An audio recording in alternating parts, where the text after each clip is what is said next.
இன்றைக்கி நம்ம எதை பற்றி பார்க்க போகிறோம்னா முதியோர் பராமரிப்பை பற்றி தான் இன்றைக்கி நம்ம பார்க்க போகிறோம்.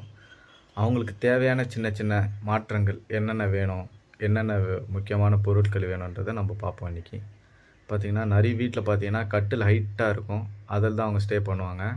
நிறைய டைம் வந்து கீழே விழுந்து அடிப்படுறதுக்கான வாய்ப்புகள் எல்லாம் இருக்கும். அதனால் நீங்கள் மேக்ஸிமம் முடிஞ்ச அளவுக்கு பார்த்திங்கன்னா கட்டில் சைஸை வந்து கம்மி பண்ணி போட்டுங்க, ஹைட்டை வந்து குறைச்சிக்கங்க. அதே மாதிரி கீழே டைல்ஸ் இல்லை கிரானைட் இருக்கும், அதுலேயே வந்து அடிப்படுறதா நிறைய கம்ப்ளைண்ட்ஸ் இருக்கும். அதனால் நீங்கள் என்ன பண்ணுங்க, இப்போ வர மேட்டு, இந்த புல் மேட்டு மாதிரிலாம் வருது, அந்த மாதிரி யூஸ் பண்ணிக்கங்க. நெக்ஸ்ட்டு பார்த்தீங்கன்னா ரன்னிங் டோஸ் ஒவ்வொரு வீட்லேயும் கண்டிப்பாக இருக்க வேண்டியது பார்த்திங்கன்னா ரன்னிங் டோஸ் தேவைப்படுது. ஏன்னா இந்த கொரோனா காலகட்டத்துக்கு கழித்து பார்த்திங்கன்னா எக்கச்சக்கமான கேஸ் பார்த்திங்கன்னா ஹார்ட் அட்டாக்கு சின்ன 20லேருந்து பார்த்திங்கன்னா 50, 45 அந்த மாதிரி ரேஞ்சில் பார்த்திங்கன்னா எல்லாருக்குமே ஹார்ட் அட்டாக்கு நார்மலாக வருது. அதனால் ரன்னிங் டோர்ஸ் எல்லார் வீட்லேயும் கண்டிப்பாக ஒன்று வாங்கி வச்சுக்கிங்க, ரொம்ப ஹெல்ப்ஃபுல்லாக இருக்கும். அப்புறமா சிபிஆர்